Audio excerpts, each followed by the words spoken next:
Rồi.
हमारे काम में बुद्धि कौन सी है?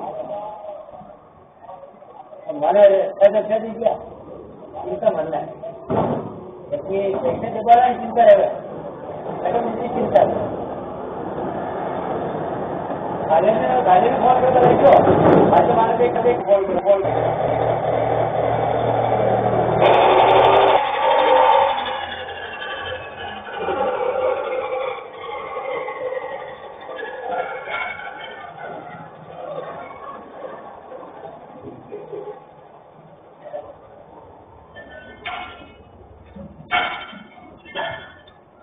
वो तो नहीं चालू खाली कब्जा कर लो अपना है, कब्जा कर लो और भी चलो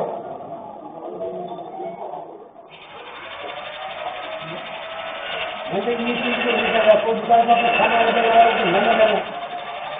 आधी मिनट होता है